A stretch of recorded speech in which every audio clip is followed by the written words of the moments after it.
Hello everybody, welcome back to our YouTube channel, The Creative Minds Academy। तो आज की ये जो वीडियो है, इसके अंदर से हम लोग सीबीएसई का बायोलॉजी का सैंपल पेपर डिस्कशन जो है वो स्टार्ट करने जा रहे हैं। ठीक है। सीबीएसई बोर्ड एग्जाम्स की टेंटेटिव डेट शीट, ठीक है, जो टेंटेटिव डेट शीट है वो ऑलरेडी काफी पहले जो है वो सीबीएसई ने इस बार ही रिलीज कर दी है।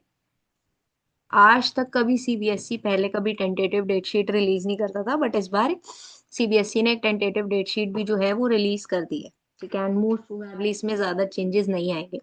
ऑल दो जब तक फाइनल डेट शीट नहीं आती है तब तक हम लोग नहीं वो कर सकते हैं, बट अभी आप लोगों को एक आइडिया है कि आप लोग के एग्जाम्स कब से हैं, कब तक हैं, और कब कौन से सब्जेक्ट का एग्जाम है, कौन से एग्जाम के बीच में कितना गैप। ठीक है, सब चीजें अब आपको पता है। तो अब आप लोग की प्रिपरेशन जो है वो काफी अच्छे तरीके से स्टार्ट हो जानी चाहिए। लास्ट 1 मंथ से काफी जो है इनकंसिस्टेंसी रही यूट्यूब चैनल के ऊपर, बिकॉज मेरी हेल्थ ठीक नहीं थी। पहले मुझे चोट लग गई, फिर मैं बीमार हो गई, फिर मुझे चोट लग गई। तो काफी सारे रीजंस थे जिनकी वजह से वीडियोस नहीं आ पाई। बट अभी हम लोग सबसे पहले सीबीएसई का सैंपल पेपर हम लोग डिस्कस करेंगे। ठीक है। अब सैंपल पेपर्स डिस्कस करने क्यों जरूरी होते हैं, मैं उसकी बात एक बारी आप लोगों से कर लेती हूँ। ठीक है, यहाँ पे जस्ट अ मिनट। ओके। सबसे पहले अगर बात की जाए ना, सैंपल पेपर डिस्कशन जरूरी क्यों है, तो सबसे पहली बात तो ये है कि आपको पैटर्न का अंदाजा हो जाता है। ठीक है, कि कितने मार्क्स में कितने नंबर ऑफ क्वेश्चंस आ रहे हैं। ठीक है, और किस किस तरीके से क्वेश्चंस पूछे जा रहे हैं, कितने क्वेश्चंस में ऑप्शंस देखने को मिल रहे हैं। ठीक है, कितने क्वेश्चंस जो है वो डायरेक्ट है, कितने क्वेश्चंस में आपको सोचना पड़ रहा है, तो सब चीजें आपको क्लियर हो जाती है। दूसरी बात ये है, आपको एक ना डिफिकल्टी लेवल का आइडिया मिल जाता है। अब जरूरी नहीं है कि यही सेम डिफिकल्टी लेवल हो पेपर के अंदर, ठीक है, ऐसा जरूरी नहीं होता, बट आपको एक आइडिया लग जाता है। ठीक है, बिकॉज पेपर सिमुलेटेड ही आपका जो सैंपल पेपर है वो सीबीएसई ने डिजाइन किया होता है। ठीक है, और क्वेश्चन सेम इसी पैटर्न पे आ रहे होते हैं, लाइक सेक्शन ए में इतने, सेक्शन बी में इतने, वो सब सेम रहता है। फिर इसके अलावा आपको ये पता चल जाता है कि चैप्टर वाइज कौन सा चैप्टर का वेटेज कितना है। ठीक है, एंड टॉपिक वाइज कौन से टॉपिक्स पे आपको ज्यादा ध्यान देना चाहिए, और कौन से टॉपिक्स को आपको थोड़ा सा आप इग्नोर कर सकते हो। इग्नोर नहीं मतलब उन पे आप थोड़ा सा कम ध्यान दे सकते हो। ठीक है, तो काफी सारे रीजंस होते हैं जिनकी वजह से सैंपल पेपर जरूरी होते हैं। ठीक है, अब सीबीएसई का ऑफिशियल सैंपल पेपर डिस्कशन बहुत जरूरी है। ठीक है, अब मैं आपको एक बार पहले सैंपल पेपर दिखाती हूँ, फिर बात करते हैं। ये जो है ये बायोलॉजी का सैंपल क्वेश्चन पेपर है। सीबीएसई ने इस बार काफी पहले रिलीज कर दिया था, हम थोड़ा सा लेट डाल रहे हैं वीडियो। ठीक है, तो ये जो है सैंपल पेपर है। ठीक है, अब इसके अंदर सब लिखा हुआ है, ये सारा आपको पीडीएफ में भी मिल जाएगा। ठीक है, 70 मार्क्स का आपका पेपर है, 3 घंटे का पेपर है, कितने मार्क्स में कितने क्वेश्चन, वो सब चीजें इसमें मेंशन है। ठीक है, ये भी मैं आपको टेलीग्राम चैनल पे शेयर कर दूंगी। टेलीग्राम चैनल अगर आपने नहीं ज्वाइन किया हुआ है तो आप ज्वाइन कर लीजिएगा, उसका लिंक आपको वीडियो के डिस्क्रिप्शन बॉक्स में मिल जाएगा।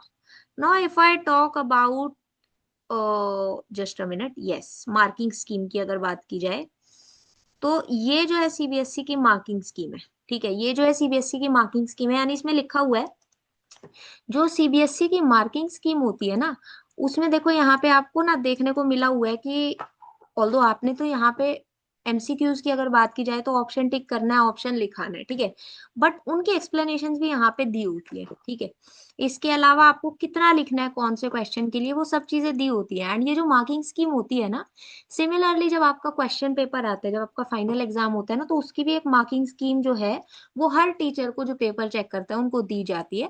एंड उसके बाद में क्या होता है, उसी के अकॉर्डिंग चेक हो रहा होता है। ठीक है, तो जो जो पॉइंट्स यहाँ पे लिखे होते हैं आंसर्स के अंदर, वो अगर आपके आंसर में है, ठीक है, चाहे फिर आप छोटा आंसर लिखे बड़ा, अगर वो पॉइंट्स इंक्लूडेड है आपके आंसर में तो आपको मार्क्स मिलते हैं, अदरवाइज आपको मार्क्स नहीं मिलते। ठीक है, तो इस तरीके से जो है वो पेपर चेकिंग होती है। ऑल्दो वो एक अलग टॉपिक है, उसमें हमको नहीं डिस्कस करना है, मुझे बस आपको एक बारी क्वेश्चन पेपर मार्किंग स्कीम दिखानी थी। ये दोनों आपको टेलीग्राम चैनल पे इनका पीडीएफ भी मिल जाएगा। ठीक है, अब हम लोग क्या करेंगे, हम लोग एक एक करके डिफरेंट सेक्शंस को डिफरेंट वीडियोस में डिस्कस करेंगे। ठीक है, मैं वन सिंगल वीडियो नहीं प्रेफर करती हूँ। उसका रीजन ये है कि आप सेक्शन वाइज जो है वो थोड़ा सा ये हो जाता है कि 1 मार्क्स वाले एक बार डिस्कस हो गए, 2 मार्क्स वाले एक बार, तो वो मेरे को थोड़ा ज्यादा बेटर लगता है रादर देन मैं एक लॉन्ग वीडियो बनाऊं। तो हम लोग आज क्या करेंगे, सबसे पहले हम लोग सेक्शन ए की बात करेंगे। ठीक है, सबसे पहले हम लोग सेक्शन ए से आज शुरुआत करेंगे। ठीक है, मैं पहले आपको एक बार ये सारा दिखा दूंगी। ठीक है, एंड इसमें साथ में आंसर्स भी अटैच्ड है, उनके एक्सप्लेनेशंस भी होगी साथ में। तो वो सारी चीजें हम लोग आज की इस वीडियो से स्टार्ट करने वाले हैं। ठीक है, बिना किसी देरी के स्टार्ट कर लेते हैं। अच्छा, ये वाला भी जो पीडीएफ रहेगा ये भी आपको टेलीग्राम चैनल से मिलेगा। ठीक है, जो टेलीग्राम चैनल है उसका लिंक भी आपको वीडियो के डिस्क्रिप्शन बॉक्स में मिल जाएगा, और वहां से आप टेलीग्राम चैनल को ज्वाइन कर सकते हैं। ठीक है, चलो बिना किसी देरी के स्टार्ट कर लेते हैं। सबसे पहले हम लोग एक बार पैटर्न देख लेते हैं। ठीक है, अच्छा, बायोलॉजी का जो कोड है दैट इज 044। जब आप लोग की रजिस्ट्रेशन गई होगी तो उसमें भी कोड लिखा होता है। 70 मार्क्स का पेपर होगा, 3 घंटे का आपका एग्जाम होगा। ठीक है, 10:30 AM टू 1:30 PM आपका पेपर जो है वो होगा। ठीक है, अच्छा, ऑल क्वेश्चंस आर कंपलसरी। हाँ, इंटरनल चॉइस जो है वो आपको मिलेगी, काफी सारे क्वेश्चंस में मिलेगी। ठीक है, वो भी हम देखेंगे कि आपको कौन से सेक्शन में कितनी इंटरनल चॉइस देखने को मिल रही है। Question paper has 5 sections and 33 questions, यानी कि 33 क्वेश्चंस 5 sections में डिवाइडेड है। सेक्शन ए है 16 क्वेश्चंस ऑफ 1 मार्क ईच। ठीक है, अब इसके अंदर एमसीक्यूज भी है एंड असर्शन रीजन भी है। ठीक है, section B has 5 questions of 2 marks each, यानी कि अगर बात की जाए सेक्शन ए की, है ना, सेक्शन ए जो आपका है that is of 16 marks, section B जो आपका है दैट इज ऑफ 10 मार्क्स, है ना। 2 मार्क्स के 5 क्वेश्चंस आपको देखने को मिलेंगे। सेक्शन सी है 7 questions of 3 marks each, C section आपका 21 मार्क्स का है। ठीक है, 21 मार्क्स का कैसे है, 7 क्वेश्चंस आपको 3 मार्क्स वाले देखने को मिलेंगे। Section D has 2 case based questions of 4 marks each, यानी कि जो सेक्शन डी है, ठीक है, वो 8 मार्क्स का है। ठीक है, जिसमें आपको केस बेस्ड क्वेश्चंस देखने को मिल रहे हैं। सेक्शन ई, अब सेक्शन ई में क्या है, 3 क्वेश्चंस ऑफ 5 मार्क्स ईच, यानी कि जो सेक्शन ई है ना, दैट इज ऑफ 15 मार्क्स। ठीक है, this will sums up to 70 marks. ठीक है, now there is no overall choice, answer all 33 question. आपको 33 के 33 क्वेश्चन आंसर करने हैं, बट इंटरनल चॉइस आपको काफी क्वेश्चन में मिलेगी। ठीक है, अब एक बात आपको जरूर ध्यान रखनी है, वो क्या है, मान लो क्वेश्चन नंबर 1 है, ठीक है, और उसी में आपको ऑप्शन मिल गया। ठीक है, ये क्वेश्चन है, फिर आपको मिल गया। अगर आपने इस क्वेश्चन को अटेम्प्ट करना स्टार्ट कर दिया, यानी कि फर्स्ट वाले और से पहले वाले पार्ट को अटेम्प्ट करना स्टार्ट कर दिया एंड उसके मल्टीपल पार्ट्स हैं, तो आप वही पूरा क्वेश्चन अटेम्प्ट करोगे। ये ज्यादा चालाक नहीं बनना कि फर्स्ट वाला जो ऑप्शन है उसका ए कर देता हूँ और वाले का बी कर दूंगा या कर दूंगी, ऐसे आपको नहीं करना। ठीक है, अगर आपने फर्स्ट वाले का ए किया उसके बाद आपने सेकंड वाले का बी कर दिया और वाले का बी कर दिया, तो आपको उसके मार्क्स नहीं मिलेंगे। जो आपने पहले स्टार्ट कर दिया आपको उसी के मार्क्स मिलेंगे, ये बात आपको ध्यान रखनी है। अब क्योंकि बायोलॉजी का पेपर है तो wherever necessary neat and properly label diagram should be drawn. कुछ क्वेश्चन है तो पूछा भी होता है ना, explain with diagrams, with the help of diagrams, तो वो आपको ध्यान रखना है। चलो बिना किसी देरी के सेक्शन ए से हम लोग स्टार्ट करते हैं। ठीक है, नाउ सेक्शन ए की अगर बात की जाए 1 to 12 are multiple choice questions, फिर 13 to 16 जो है वो असर्शन रीजन होंगे, उन पे भी चलेंगे। Only one of the choices is correct. ठीक है, select and write the correct choice as well as the answer to these question. ठीक है, यानी कि जैसे फर्स्ट क्वेश्चन है, लेट्स से इसका आंसर जो है वो ऑप्शन नंबर बी है, तो आप सिर्फ बी लिख के नहीं छोड़ेंगे, बी का क्या लिखा हुआ आगे, meiotic division of nucleus of vegetative cell, आप वो भी लिखोगे। ठीक है, चलो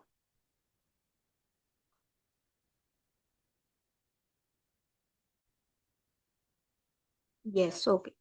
सो व्हाट इज क्वेश्चन नंबर 1, उसको देखते हैं। The male gametes in plants are formed by, यानी कि जो प्लांट्स के अंदर मेल गैमेट्स बनते हैं वो कैसे बनते हैं। ठीक है, option number A mitotic division of nucleus of vegetative cell, meiotic division of nucleus of vegetative cell, option number C mitotic division of nucleus of generative cell, and option number D meiotic division of nucleus of generative cell। ठीक है, अब इनमें से आपको क्या करना है, आपको करेक्ट आंसर बताना है। ठीक है, आपको इनमें से क्या बताना है, करेक्ट आंसर बताना है। तो करेक्ट आंसर क्या होगा, करेक्ट आंसर होगा ऑप्शन नंबर सी। ठीक है, करेक्ट आंसर क्या होगा, ऑप्शन नंबर सी। देखो जैसे यहाँ पे अगर आप मार्किंग स्कीम में देखो, यहाँ पे भी क्या दिया हुआ है। ठीक है, इस तरीके से आपको क्या करना है, ऑप्शन और उसके बाद में पूरा आंसर लिखना है। ठीक है, अब अगर हम यहाँ पे ऑप्शन नंबर सी की बात करें, ऑप्शन नंबर सी क्या है, mitotic division of nucleus of generative cell. अब ये ऑप्शन करेक्ट क्यों है या कैसे है, उसकी बात एक बारी कर लेते हैं। ठीक है, अब ध्यान से समझो इस बात को। ठीक है, फ्लावरिंग प्लांट्स क्या होते हैं, फ्लावरिंग प्लांट्स आर एंजियोस्पर्म्स। ठीक है, फ्लावरिंग प्लांट्स क्या होते हैं, just a minute, angiosperms, angiosperms होते हैं। अब एंजियोस्पर्म्स की अगर बात की जाए तो यहाँ पे क्या होगा, यहाँ पे क्या होगा बेसिकली, पोलन ग्रेन क्या होता है, it is the mail gametophyte. ठीक है, पोलन ग्रेन क्या होता है, पोलन ग्रेन एक मेल गेमेटोफाइट होता है। ठीक है, अब जो मेच्योर पोलन ग्रेन है, ठीक है, मेच्योर पोलन ग्रेन क्या करता है, स्टिग्मा के ऊपर लैंड होगा। ठीक है, मेच्योर पोलन ग्रेन क्या होता है, स्टिग्मा के ऊपर लैंड होगा। जब स्टिग्मा के ऊपर लैंड होगा, ठीक है, तो वहां पे क्या होता है, पोलन ग्रेन के पास में वेजिटेटिव सेल होता है, जनरेटिव सेल होता है। ठीक है, क्या होता है, वेजिटेटिव सेल होता है और जनरेटिव सेल होता है। अब उनमें से जो जनरेटिव सेल होता है, ठीक है, उनमें से जो जनरेटिव सेल होता है वो क्या करता है, माइटोसिस से डिवाइड करता है। ठीक है, क्या करता है बेसिकली, माइटोसिस से डिवाइड करता है। मैं लिख भी देती हूँ यहाँ पे, पोलन ग्रेन क्या है, it is the mail gametophyte. अब ये क्या है, मेल गेमेटोफाइट है। ठीक है, मेल गेमेटोफाइट है, यहाँ पे इसके पास में क्या होता है, एक होता है वेजिटेटिव सेल, ठीक है, और एक होता है जनरेटिव सेल। अब ये जो जनरेटिव सेल होता है ना, ये क्या करता है, इट अंडरगोज माइटोसिस। ठीक है, माइटोसिस अंडरगो करता है, और यहाँ पे क्या बनाता है, यहाँ पे ये क्या बनाता है बेसिकली, मेल गैमिट्स बनाता है। ठीक है, क्या करता है बेसिकली, माइटोसिस करेगा। ठीक है, माइटोसिस के बाद में क्या होता है, वहां पे मेल गैमिट्स प्रोड्यूस होते हैं। अब ये मेल गैमिट्स क्या होते हैं, दीज आर हेप्लॉइड, इनकी प्लॉइडी क्या होती है, एन। ठीक है, दीज आर हेप्लॉइड, और यही क्या करते हैं बेसिकली, फिर आगे डबल फर्टिलाइजेशन में पार्टिसिपेट करते हैं। ठीक है, चलो, आई होप ये क्वेश्चन आपको समझ में आया, काफी इजी क्वेश्चन था एंड डायरेक्टली एनसीईआरटी लाइन से ही उठाया हुआ था। कौन से चैप्टर से था, ये था chapter number 1, sexual reproduction in flowering plants. ठीक है, चलो, आई होप यहाँ तक आपको समझ में आया। Now if I talk about next question, question number 2, primary endosperm nucleus PEN कैसे बनता है, ये कैसे बनता है, it is formed by double fertilisation. ठीक है, अगर आपने नहीं देखे चैप्टर की वीडियोस तो आपको देख लेनी चाहिए, यूट्यूब पे चैनल पे पूरी प्लेलिस्ट बनी हुई है इसीडियो यूट्यूब चैनल पे। ठीक है, डबल फर्टिलाइजेशन से क्या होता है बेसिकली, प्राइमरी एंडोस्पर्म न्यूक्लियस बनता है। ठीक है, अब ये बनता कैसे है, ठीक है, ऊपर मैंने आपको बताया जो जनरेटिव सेल था वहां से दो हैप्लॉइड मेल गैमेट्स बने, है ना, दो हैप्लॉइड मेल गैमेट्स बने। अब एक तो क्या करता है, एक तो फर्टिलाइजेशन के अंदर पार्ट लेगा, यानी कि फीमेल गैमेट के साथ में फ्यूज करेगा एंड वहां पे जाइगोट फॉर्म करेगा। ठीक है, और जो दूसरा होता है वो क्या करता है, पोलर न्यूक्लियाई के साथ में फ्यूज करता है। ठीक है, क्या करता है बेसिकली, जो दो पोलर न्यूक्लियाई होती हैं उनके साथ में वो क्या करता है, फ्यूज करता है, एंड वहां पे क्या बना लेता है बेसिकली, 3n यहाँ पे प्लॉइडी हो जाती है। ठीक है, तो बेसिकली क्या होता है, ये जो प्राइमरी एंडोस्पर्म न्यूक्लियस होता है इसकी प्लॉइडी क्या होती है, वो होती है 3n, एंड ये किस तरीके से बन रहा है, one male gamete and two polar nuclei. ठीक है, पोलर न्यूक्लियाई के साथ में भी तो कोई फ्यूज करेगा ना, तो वहां पे क्या होता है बेसिकली, वन मेल गैमेट और दो पोलर न्यूक्लियाई मिलके क्या बनाते हैं, प्राइमरी एंडोस्पर्म न्यूक्लियस बनाते हैं। एंड इस प्रोसेस को क्या नाम दिया जाता है, इसको नाम दिया जाता है ट्रिपल फ्यूजन। ठीक है, इस प्रोसेस को क्या नाम दिया जाता है, इसको नाम दिया जाता है ट्रिपल फ्यूजन। ठीक है, एंड इसीलिए डबल फर्टिलाइजेशन बोला जाता है, क्यों, क्योंकि एक तो वहां पे जाइगोट का फॉर्मेशन हो रहा है एंड इसके अलावा वहां पर क्या हो रहा है basically, primary endosperm nucleus form हो रहा है। ठीक है, आई होप यहाँ तक आपको समझ में आया। अब ये क्वेश्चन भी देखा जाए तो थोड़ा थोड़ा इसी से रिलेटेड था। ठीक है, चलो आगे चलते हैं, नेक्स्ट क्वेश्चन देखते हैं, question number 3। During the menstrual cycle of human female, ठीक है, formation of Graafian follicle is stimulated by secretion of which of the following gonadotropin hormones. ठीक है, यानी कि जब ह्यूमन फीमेल के अंदर मेंस्ट्रुअल साइकिल चल रही होती है, ठीक है, तो वहां पर जो ग्राफियन फॉलिकल का फॉर्मेशन होता है, ठीक है, वो कौन से पर्टिकुलर गोनाडोट्रोपिन हार्मोन की सीक्रेशन की वजह से सिमुलेट होता है। ठीक है, अब कौन से पर्टिकुलर हार्मोन की वजह से सीक्रेट होता है, तो करेक्ट आंसर क्या हो जाएगा, that is FSH and LH। Correct answer क्या हो जाएगा, that is follicle stimulating hormone and luteinizing hormone. अगर आप चाहो तो आप साथ में आंसर की को भी देख सकते हो। ठीक है, फर्स्ट का आंसर क्या था, ऑप्शन नंबर सी, सेकंड का option number B and third का ऑप्शन नंबर सी अगेन। ठीक है, तो क्या होता है बेसिकली, फॉलिकल स्टिमुलेटिंग हार्मोन और ल्यूटिनाइजिंग हार्मोन, ठीक है, ये जो दो हार्मोन होते हैं, ये क्या करते हैं basically, formation of Graafian follicle को सिमुलेट करते हैं। ठीक है, स्टिमुलेट करते हैं।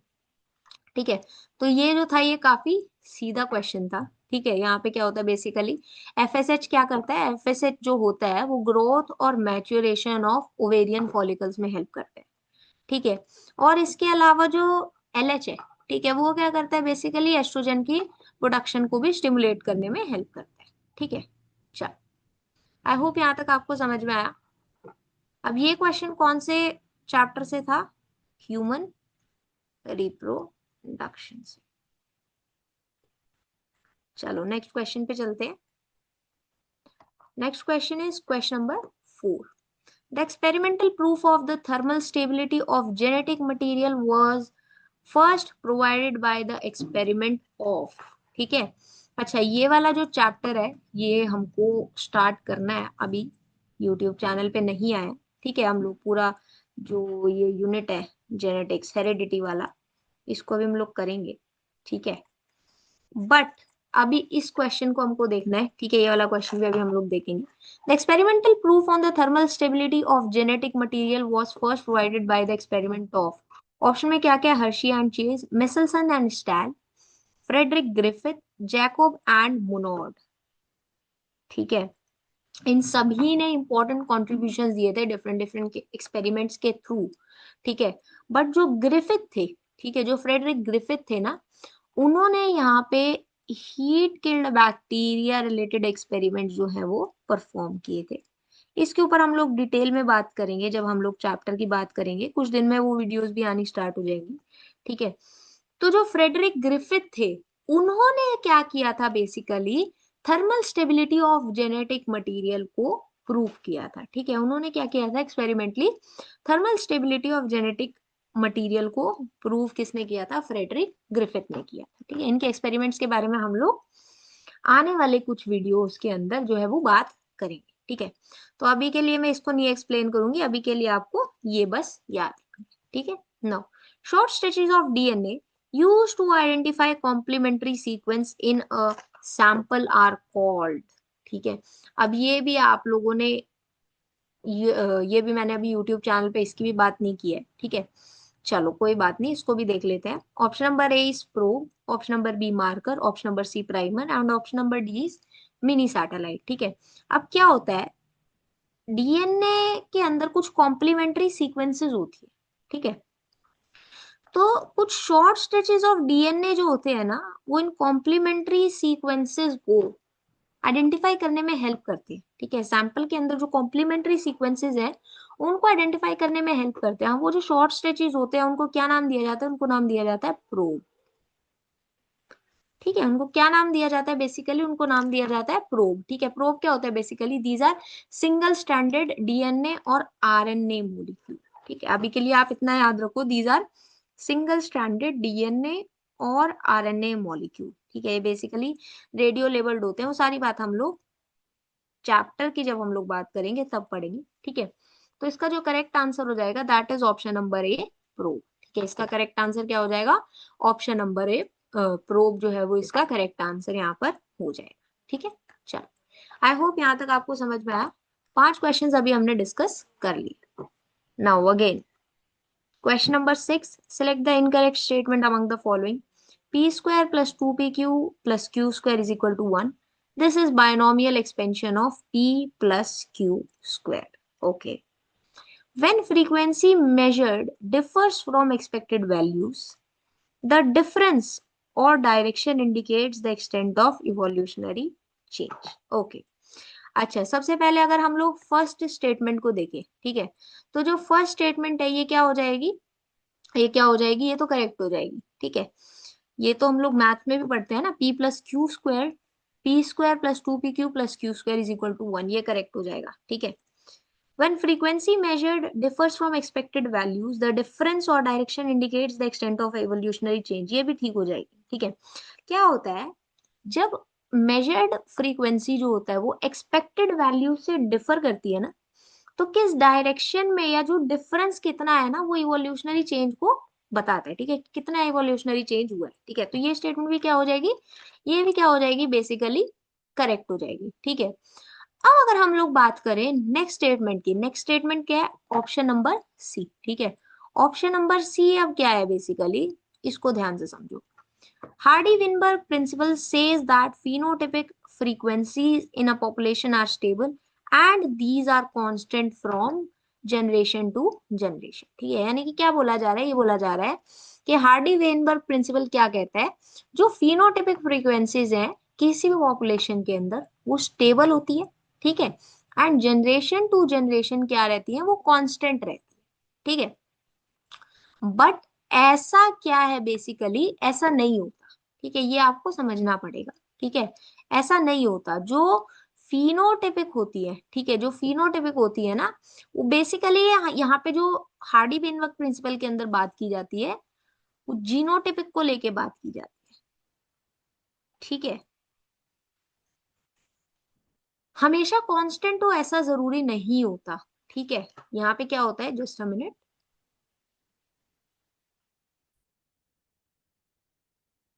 Yes, okay. सो क्या होता है बेसिकली, अगर हार्डी वेनबर्ग प्रिंसिपल की बात की जाए तो वहां पे जीनोटिपिक फ्रीक्वेंसीज की बात होती है। इसके अलावा वो एलील फ्रीक्वेंसीज के बारे में बात करते हैं। ठीक है, और ये भी कब कांस्टेंट होती है? आइसोलेटेड एनवायरनमेंट में। ठीक है, वो सारी बातें हम लोग करेंगे आगे, बट यहाँ पर फिनोटिपिक बोल देना, ठीक है, फिनोटिपिक फ्रीक्वेंसीज के बारे में हम लोग नहीं बोल सकते, वो बोलना थोड़ा सा इनकरेक्ट हो जाता है। तो ये जो स्टेटमेंट होगी option number C, this will be incorrect. ठीक है, ये क्या हो जाएगा यहाँ पर? This is incorrect. ठीक है, now if I talk about the next statement, option number D, the gene pool. Gene pool क्या होता है? Total genes and their alleles in a population. ठीक है, यानी टोटल कितने जीन्स हैं और उनके कितने एलील्स हैं एक पॉपुलेशन के अंदर, उसको जीन पूल बोला जाता है। They remain constant, this is called genetic equilibrium, sum total of allelic frequencies is 1, this is also correct. ठीक है, तो यहाँ पे जो इनकरेक्ट ऑप्शन हो जाएगा that is option number C. Okay, I hope यहाँ तक आपको समझ में आया। Now albinism is known to be due to an autosomal recessive mutation. The first child of a couple with normal skin pigmentation was an albino. What is the probability that their second child will also be an albino? ठीक है, अब इस question को ध्यान से समझो। Albinism जो होता है ये किसकी वजह से होता है? It occurs due to autosomal recessive mutation. अब ना यहाँ पे आपको एक बात ध्यान रखनी जो है वो ये है कि आपको क्वेश्चन के अंदर भी जो इंपॉर्टेंट पॉइंट्स दिखते हैं ना उनके भी आप क्या कर सकते हो? नोट्स बना सकते हो। ठीक है, जो भी आपको ऐसी स्टेटमेंट दिख रही है जो आपने नहीं पढ़ी है, ठीक है, या जो इंपॉर्टेंट है क्वेश्चन के अंदर, उनको अभी आप लिख सकते हो। ठीक है, जैसे यहाँ पे ऑप्शंस थे तो इनको भी आप कहीं पे लिख सकते हो, तो वो थोड़ा सा आप ना देखने की कोशिश किया करो। अब आगे क्या बोला हुआ है क्वेश्चन के अंदर? आगे देखो, क्वेश्चन के अंदर बोला हुआ है the first child of a couple with normal skin pigmentation was also an albino. ठीक है, यानी कि एक कपल कपल जिनका नॉर्मल स्किन पिगमेंटेशन था, उनका जो फर्स्ट चाइल्ड था वो क्या था? एल्बिनो ही था। ठीक है, यानी कि वहां पे भी क्या था? बेसिकली एल्बिनिज्म दिख रहा था। व्हाट इज द प्रोबेबिलिटी कि उनका जो सेकंड चाइल्ड है वो भी क्या होगा? एल्बिनो होगा। ठीक है, वो आपको बताना है। ठीक है, अब क्या हुआ देखो, कपल की अगर बात की जाए, ठीक है, तो कपल के पास में क्या था? They had normal skin pigmentation. Couple का जो पिगमेंटेशन था दैट वाज नॉर्मल। बट जो चाइल्ड था, ठीक है, चाइल्ड को क्या हुआ, बेसिकली चाइल्ड वाज एल्बिनो, ठीक है, यानी कि वहां पर क्या देखने को मिला, एक रिसेसिव जीनोटाइप देखने को मिला, ठीक है। यानी कि वहां पर क्या रहा होगा, जो पेरेंट्स रहे होंगे, ठीक है, चाइल्ड क्या था बेसिकली, चाइल्ड के अंदर हमको क्या देखने को मिल रहा है, एक ऑटोसोमल रिसेसिव कंडीशन देखने को मिल रही है। मेरी राइटिंग बीच बीच में गंदी हो जाती है ना। तो यानी कि इसका मतलब चाइल्ड के जो दोनों पेरेंट्स रहे होंगे वो हेट्रोजाइगस रहे होंगे, ठीक है। ये बातें जब हम लोग जेनेटिक्स को पढ़ेंगे ना तो आपको और ज्यादा समझ में आएगी।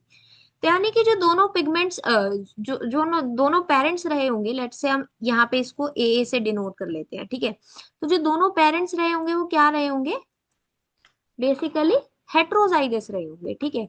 जब वो हेट्रोजाइगस रहे होंगे, ठीक है, तभी वहां पर क्या हुआ बेसिकली, नॉर्मल पेरेंट्स, ठीक है, उनके जो फिनोटाइप्स थे वो तो क्या थे, जो उनका जो जीनोटाइप था वो क्या था बेसिकली, कैपिटल ए स्मॉल ए था, ठीक है। बावजूद उसके जो फर्स्ट चाइल्ड था वहां पे एक रिसेसिव जीनोटाइप, ठीक है, देखने को मिला, ठीक है, वहां पे बेसिकली रिसेसिव एलील्स देखने को मिले, ठीक है। अब अगर इनके बीच में क्रॉस होगा, ठीक है, इनके बीच में अगर क्रॉस होगा तो वहां पर क्या होगा, जो रेशो होगा दैट विल बी 1:2:1, ठीक है। वहां पे जो रेशो देखने को मिलेगा, रेशो क्या देखने को मिलेगा, 1:2:1, ठीक है। अब एल्बिनो चाइल्ड कब होगा, एल्बिनो चाइल्ड होगा इस कंडीशन में। एल्बिनो चाइल्ड कौन सी कंडीशन में होगा, इस कंडीशन में होगा। व्हाई, बिकॉज ये क्या है, रिसेसिव ट्रेट है, ठीक है, क्या है बेसिकली, एक रिसेसिव ट्रेट है। तो यहाँ पर जो प्रोबेबिलिटी होगी एल्बिनो चाइल्ड की वो क्या हो जाएगी, 25% हो जाएगी। कितनी हो जाएगी, 25%, और 1/4 हो जाएगी, ठीक है। तो इसका जो करेक्ट आंसर हो जाएगा that will be option number B, 25%, ठीक है। आई होप यहाँ तक आपको समझ में आया। Now question number 8। In cricket species, the sound produced by rubbing the wings or legs together play a crucial role in attracting mates. Any change in the morphology of cricket legs could potentially affect their ability to produce sound. ठीक है, आप देखो cricket species के अंदर क्या होता है, जब वो अपने विंग्स को रब करते हैं या जब लेग्स को रब करते हैं, ठीक है, तो एक साउंड प्रोड्यूस होती है। अब वो जो साउंड प्रोड्यूस होती है वो किस चीज में हेल्प करती है, it helps in attracting mates, ठीक है। अब अगर इनकी मॉर्फोलॉजी में कोई चेंज हुआ, क्रिकेट लेग्स की मॉर्फोलॉजी में कोई भी चेंज हुआ, तो उनकी जो एबिलिटी है टू प्रोड्यूस साउंड वो क्या हो जाएगी, इफेक्ट हो जाएगी, ठीक है, वो क्या हो जाएगी, काफी हद तक इफेक्ट हो जाएगी। अब a mutant cricket had thicker hind legs, ठीक है, एक जो म्यूटेंट क्रिकेट था उसके जो लेग्स थे दे वर थिकर, ठीक है, थिकर हिंड लेग्स थे। What would you expect for this cricket species, ठीक है। अब आपको बताना है कि इस पर्टिकुलर क्रिकेट स्पीशीज में आप क्या एक्सपेक्ट करेंगे। ऑप्शन नंबर ए है the leg mutation will not lead to speciation if they diversify into new habitats. Option A क्या बोल रहा है कि जो लेग म्यूटेशन है उसकी वजह से स्पीशिएशन नहीं होगा अगर वो न्यू हैबिटेट्स में डाइवर्सिफाई कर जाए, ठीक है, okay. The leg mutation will have little effect on the external features and therefore will have little effect on speciation. Third option क्या है, the leg mutation will have no effect on behaviour, यानी कि third option बोल रहे हैं कोई effect नहीं होगा बिहेवियर पे, यानी कि स्पीसिएशन के ऊपर बहुत थोड़ा इफेक्ट होगा। The leg mutation may lead to reproductive isolation, अब लेग म्यूटेशन की वजह से क्या हो सकता है, रिप्रोडक्टिव आइसोलेशन हो सकता है एंड स्पीसिएशन हो सकता है due to an effect on the mating call, ठीक है। अब हमें बताना है कि इसमें से करेक्ट आंसर क्या, ठीक है, ओके। तो अब क्या होता है बेसिकली, यहाँ पर साउंड की वजह से क्या होता है, साउंड क्या कर रहा था, उनको मेटिंग में हेल्प कर रहा था, ठीक है। अब ये जो मेटिंग कॉल होती है, ठीक है, ये क्या होता है, it is a type of behavioural isolation, ठीक है। ये सब हम लोग पढ़ेंगे, सब डिस्कस होगा, ठीक है। क्या होता है basically, it is a form of, ठीक है, ये क्या होता है basically, it is a form of behaviour isolation, behavioural isolation. और ये क्या होता है, ये एक प्री जाइगोटिक मैकेनिज्म होता है। ये क्या होता है, एक प्री जाइगोटिक मैकेनिज्म। अब क्या होता है, एक प्रीजाइगोटिक मैकेनिज्म होता है। अब क्या हुआ, अगर थिकर हिंड लेग्स है, ठीक है, अब वहां पे क्या होगा, वो साउंड पैटर्न को चेंज करेंगे। जब वो साउंड पैटर्न को चेंज करेंगे तो जो फीमेल्स है, ठीक है, जो फीमेल्स हैं, वो जो म्यूटेंट का मेल कॉल है, ठीक है, उसको रिकॉग्नाइज ही नहीं कर पाएंगी। ठीक है, यानी कि वो उसको रिकॉग्नाइज नहीं कर पाएंगी या उसको प्रेफर नहीं करेंगी। अब इसकी वजह से क्या होगा, जो म्यूटेंट और नॉर्मल पॉपुलेशन है, म्यूटेंट और नॉर्मल पॉपुलेशन के बीच में मेटिंग ही नहीं हो पाएगी। ठीक है, जब म्यूटेंट और नॉर्मल पॉपुलेशन के बीच में, ठीक है, एक है म्यूटेंट पॉपुलेशन और एक है नॉर्मल पॉपुलेशन, जब इनके बीच में, ठीक है, जब इनके बीच में मेटिंग ही नहीं हो पाएगी, जब इनके बीच में मेटिंग नहीं हो पाएगी, तो वहां पे क्या हो जाएगा, basically lack of gene flow होगा। ठीक है, एंड उसकी वजह से क्या हो जाएगा, स्पीसिएशन होगा। स्पीसिएशन का मतलब क्या होता है, फॉर्मेशन ऑफ न्यू स्पीशीज। ठीक है, क्या होगा बेसिकली, स्पीसिएशन क्या होता है, स्पीसिएशन होता है formation of a new species. अब इनके बीच में तो मेटिंग हो नहीं पा रही है नॉर्मल और म्यूटेंट के बीच में, तो यहाँ पे क्या हुआ, फॉर्मेशन ऑफ न्यू स्पीशीज होगा। ठीक है, फॉर्मेशन ऑफ न्यू स्पीशीज का मतलब क्या है, वहां पे बेसिकली रिप्रोडक्टिव आइसोलेशन की वजह से एक तो ये होगा। ठीक है, तो यानी कि इसका जो करेक्ट आंसर हो जाएगा वो क्या हो जाएगा, the leg mutation might lead to reproductive isolation and speciation due to an effect on the mating call. क्योंकि मेटिंग कॉल के ऊपर में एक इफेक्ट हुआ, उसकी वजह से वहां पर रिप्रोडक्टिव आइसोलेशन और स्पीसिएशन होगा। क्यों होगा, क्योंकि जो मेटिंग कॉल है वो वहां पर क्या हुआ है, इफेक्ट हुआ है। ठीक है, जो मेटिंग कॉल है वहां पर क्या हुआ है, इफेक्ट। ठीक है, तो जो करेक्ट आंसर हो जाएगा that is option number D, that is option number. I hope यहां तक आपको समझ में आया। नेक्स्ट क्वेश्चन की बात करते हैं, question number 9। Plasmodium is a pathogen that causes malaria. ठीक है, ये सारा हम पढ़ चुके हैं, human human health and diseases की बात हो रही है अभी, ह्यूमन हेल्थ एंड डिजीजेस। ठीक है, चलो, identify the correct sequence of transmission of pathogen, यानी कि बेसिकली लाइफ साइकिल वाली बात अब हो रही है। ठीक है, आपको बताना है identify the correct sequence of transmission of pathogen. First stage of pathogen as it is transferred by the vector bite. ठीक है, यानी कि नंबर वन पे stage of pathogen as it is transferred by the vector bite, तो वो कौन सी stage होती है, वो कौन सी स्टेज होती है, वो जो स्टेज होती है दैट इज स्पोरोजोइट्स। ठीक है, यानी कि ऑप्शन नंबर ए भी हो सकता है और ऑप्शन नंबर डी भी हो सकता है। बी और सी तो एलिमिनेट ही हो गए यहीं पे। ठीक है, second, first site in the host body where the pathogen infects and proliferate, यानी कि होस्ट बॉडी के अंदर वो फर्स्ट साइट कौन सी होती है जहां पे जो पैथोजेंस है वो इन्फेक्ट करते हैं और प्रोलिफरेट करते हैं, तो वो कौन सी होती है, वो साइट जो होती है वो कौन सी साइट होती है, दैट इज लीवर। ठीक है, वो क्या होती है, लीवर होती है। तो यानी कि यहाँ से क्या हो गया, एरिथ्रोसाइट इन्फेक्शन नहीं होता, नहीं, तो ऑप्शन नंबर ए भी एलिमिनेट हो गया, तो कौन सा बचा, ऑप्शन नंबर डी। ठीक है, फर्स्ट स्टेज क्या होगी, स्पोरोजोइट। ठीक है, कहाँ पे इन्फेक्ट होता है, सबसे पहले लीवर में इन्फेक्ट होता है, उसके बाद में क्या होता है, बेसिकली थ्रू एरिथ्रोसाइट्स क्या होता है, वो बाकी सारी इन्फेक्शन जो है वो बाकी जगह पे भी कॉज करता है। Stage of pathogen as it is transfer to a new vector, तो वो गैमेटोसाइट्स। तो करेक्ट आंसर क्या हो जाएगा, करेक्ट आंसर हो जाएगा ऑप्शन नंबर डी। ठीक है, स्टेज वन स्पोरोसाइट्स, सबसे पहले इन्फेक्शन होगा लीवर में, फिर एरिथ्रोसाइट्स एंड उसके बाद में गेमेटोसाइट स्टेज, वो स्टेज होती है जिससे वो क्या होता है, बेसिकली न्यू वेक्टर में ट्रांसफर। ठीक है, ये इजी क्वेश्चन था। ठीक है, ज्यादा सोचने वाला नहीं था, अगर आपने पढ़ रखा है अच्छे से लाइफ साइकिल, इसलिए मैंने बोला था आपको कि जो लाइफ साइकिल ऑफ प्लाज्मोडियम है, ऊपर कर लेते हैं, जो लाइफ साइकिल ऑफ प्लाज्मोडियम है वो काफी इंपॉर्टेंट है। तो अगर आप में से किसी ने नहीं पढ़ा है उसको आप पढ़ो जाके। ठीक है, यूट्यूब पे वीडियो जो है उसका लिंक भी मैं नीचे डाल दूंगी, वहां से भी आप उसको समझ सकते हैं।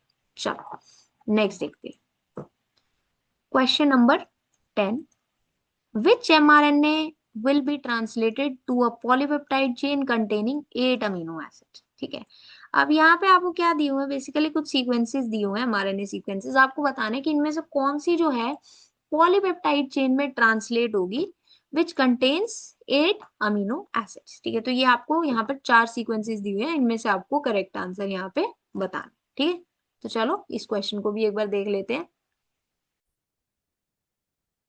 ओके, तो अब अगर इस क्वेश्चन की बात की जाए तो यहाँ पे बात हो रही है 8 अमीनो एसिड्स।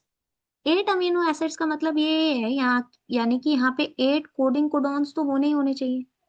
ठीक है, 8 क्या होने चाहिए, कोडिंग कोडॉन्स होने चाहिए, एंड इनके अंदर including start codon, start codon भी तो होगा ना इन कोडिंग कोडॉन्स के अंदर।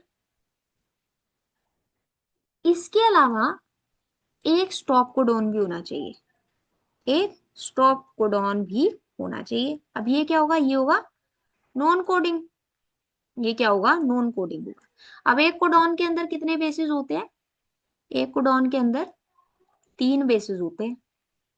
ठीक है, यहाँ पे हमको टोटल कितने कोडॉन्स हो गए, 9 कोडॉन्स हो गए, यानी कि कितने बेसिस होने चाहिए, 27 बेसिस होने चाहिए। ठीक है, क्या होने चाहिए, 27 बेसिस होने चाहिए। अब अगर बात की जाए स्टार्ट कोडॉन, ठीक है, तो स्टार्ट कोडॉन कौन सा होता है, start codon is AUG। Start codon क्या होता है, AUG। स्टॉप कोडॉन की अगर बात की जाए, ठीक है, तो जो स्टॉप कोडॉन होता है वो कौन सा होता है, स्टॉप कोडॉन कौन सा होता है, UAA, UAG और UGA। ठीक है, लिख भी देती हूँ, UAA, UAG और UGA। ठीक है, UAA, UAG और UG। ठीक है, यानी कि इनमें से एक जो है वो बेसिकली स्टॉप कोडॉन लास्ट में प्रेजेंट होना चाहिए, एंड जो सीक्वेंस स्टार्ट होगी वो कहाँ से स्टार्ट होगी, AUG से स्टार्ट होगी। ठीक है, अब अगर यहां पर देखा जाए, ठीक है, AUG से स्टार्ट होना चाहिए, एंड लास्ट में क्या होना चाहिए, एक स्टॉप कोडॉन होना चाहिए। अब स्टॉप कोडॉन UAA, UAG और UGA। ठीक है, तो ये जो है यहाँ पे प्रेजेंट होना चाहिए। अब ये तो हो ही नहीं सकता, इसको अगर देखा जाए तो यहाँ पे क्या है, UGU, तो ये तो हो ही नहीं सकता। GGG ये भी नहीं हो सकता, UGA, UAG। ठीक है, कितनी कितने टोटल आपके पास में यहाँ पर क्या होने चाहिए, बेसिकली बेसिस कितने होने चाहिए, 27 बेसिस होने चाहिए। ठीक है, तो अब इनको देखें, 1 2 3 4 5 6 7 8 9 10 11 12 13 14 15 16 17 18 19 20 21 22 23 24 26 27, और इधर कितने हैं, 3 6 9 12 15 18 21 एंड 24, तो यहाँ पे तो 24 बेसिस है। दैट मीन्स जो करेक्ट आंसर हो जाएगा that will be option number B. ठीक है, तो आपको ये देखना है स्टार्ट कोडॉन, स्टॉप कोडॉन, ठीक है, ये प्रेजेंट होने चाहिए, एंड इसके अलावा 8 अमीनो एसिड्स ही तो बनेंगे ना यहाँ पे, क्योंकि एक तो क्या स्टॉप कोडॉन है। ठीक है, बट बेसिस देखने के लिए हमने क्या किया, 8 कोडिंग कोडॉन होने चाहिए जिसके अंदर एक स्टार्ट कोडॉन इंक्लूडेड होगा, एंड एक स्टॉप कोडॉन वहां पे प्रेजेंट होना चाहिए जो क्या होगा, नॉन कोडिंग होगा, एंड वो टर्मिनेट करेगा। ठीक है, तो ये आपको यहाँ पे थोड़ा समझने वाला क्वेश्चन था, ये अच्छा क्वेश्चन था। ठीक है, इसके ऊपर रेड मार्क कर देते हैं। ठीक है, क्या था, एक अच्छा क्वेश्चन था। चलो next, in order to isolate genetic material of a bacterium the cell must be treated with। ठीक है, अब अगर जेनेटिक मटेरियल ऑफ बैक्टीरिया, ठीक है, बैक्टीरिया के जेनेटिक मटेरियल को आइसोलेट करना है तो सेल को किससे ट्रीट किया जाना चाहिए, ये सारी बातें ना हम लोग करेंगे अभी। ठीक है, आप लोग टेंशन मत लो, तो किससे ट्रीट किया जाना चाहिए वो बताना है। ठीक है, option A is lysozyme, ribonuclease, protease, chilled ethanol. Okay, correct answer वैसे यही होगा, देखते हैं अभी।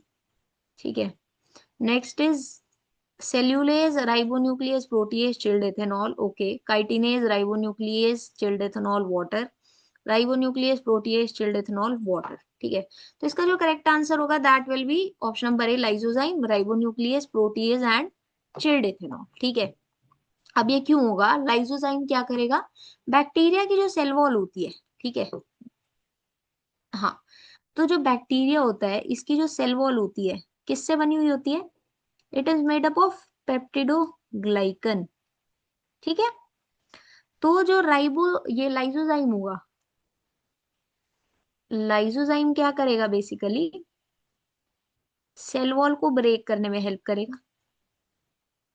ठीक है, सेल वॉल किससे बनी हुई है? सेल वॉल जो बनी हुई है that is made up of peptidoglycan. ठीक है, उसके बाद में वहां से क्या हो जाएगा, बेसिकली सेलुलर कंटेंट्स रिलीज हो जाएंगे इंक्लूडिंग डीएनए। ठीक है, अब राइबो न्यूक्लियस क्या करेगा? जो राइबो न्यूक्लियस है वो आरएनए मटेरियल जो है उसको रिमूव करने में हेल्प करेगा। ठीक है, आरएनए मटेरियल का मतलब यानी कि आरएनए मॉलिक्यूल्स को वहां पर क्या करेगा, बेसिकली रिमूव करने में हेल्प करेगा। राइबो न्यूक्लियस क्या होता है? Basically RNA. ठीक है, अच्छा अगर अब बात की जाए प्रोटीएज की, तो प्रोटीएज क्या करेगा? बेसिकली प्रोटीन्स को डाइजेस्ट और रिमूव करने में हेल्प करेगा। ठीक है, और चिल्ड एथेनॉल क्या करेगा? बेसिकली डीएनए को प्रेसिपिटेट करने में हेल्प करेगा। ठीक है, तो ये यहाँ पे क्या हो जाएगा, बेसिकली करेक्ट जो चीजें चाहिए एक बैक्टीरिया के जेनेटिक मटेरियल को आइसोलेट करने के लिए, lysozyme, ribonuclease, proteases and chilled ethanol. ठीक है, चलो आई होप यहां तक आपको समझ में आया। Now integrated pest management involves IPM. Option number ए, क्या क्या दिए हुए हैं? 3 दिए हुए हैं, फिर आपको बताना है कौन कौन से करेक्ट है। यूजिंग पेस्टिसाइड्स और इंसेक्टिसाइड्स जुडिशियसली। ठीक है, यानी कि पेस्टिसाइड्स या इंसेक्टिसाइड्स को ध्यान से यूज किया जाना चाहिए। Using biocontrol agents and engaging in organic farming. ठीक है, अब आपको ऑप्शंस दिए हुए हैं, फिर आपको बताना है करेक्ट आंसर क्या होगा। ठीक है, अब आईपीएम होता क्या है? IPM is integrated pest management. ये क्या होता है? Basically long term prevention of paste. ठीक है, जब हम लोग क्या करते हैं, बेसिकली पेस्ट जो होते हैं, ठीक है, उनसे लॉन्ग टर्म प्रिवेंशन हो सके डिफरेंट टेक्निक्स को कंबाइन करके। ठीक है, through different combination of techniques. ठीक है, अब यहाँ पे क्या होता है, बेसिकली ध्यान से समझो इस बात को। यहाँ पे क्या होता है, बेसिकली एक तो जो बायो कंट्रोल एजेंट्स हैं वो यूज किए जाने चाहिए। ठीक है, एंड इसके अलावा जो पेस्टिसाइड्स होते हैं उनको बहुत ध्यान से यूज किया जाए। ठीक है, उनको क्या किया जाए? बहुत ध्यान से यूज किया जाए। ऐसा नहीं है कि बहुत ज्यादा यूज किया जाए, उनको बहुत ध्यान से यूज किया जाए। ये बात का जो है वो बेसिकली ध्यान रखना चाहिए। ठीक है, अब जो ऑर्गेनिक फार्मिंग है, ठीक है, ऑर्गेनिक फार्मिंग के लिए हम लोग यहाँ पे जो है बेसिकली नहीं उतना यहाँ पे इसको इंक्लूड करेंगे। ठीक है, ठीक है, ऑर्गेनिक फार्मिंग में एंगेज करना चाहिए, बट अगर पेस्ट मैनेजमेंट टेक्निक्स की बात की जाए तो उसके अंदर ऑप्शन नंबर 1 और 2 जो है वो करेक्ट ज्यादा बैठते हैं। तो जो करेक्ट आंसर हो जाएगा that will be option number C, both 1 and 2। हाँ, अगर यहाँ पर दिया होता ना हमारे पास में 1, 2 एंड 3 तो हम उसको क्लिक करते। ठीक है, क्लिक नहीं, उसको मार्क करते। ठीक है, ऑल ऑफ दी अबव को, बट जो करेक्ट आंसर यहाँ पे हो जाएगा अभी that will be option number C, both 1 and. ठीक है, चलो आई होप यहाँ तक आपको समझ में आया। Now question number 13 to 16 is assertion reason.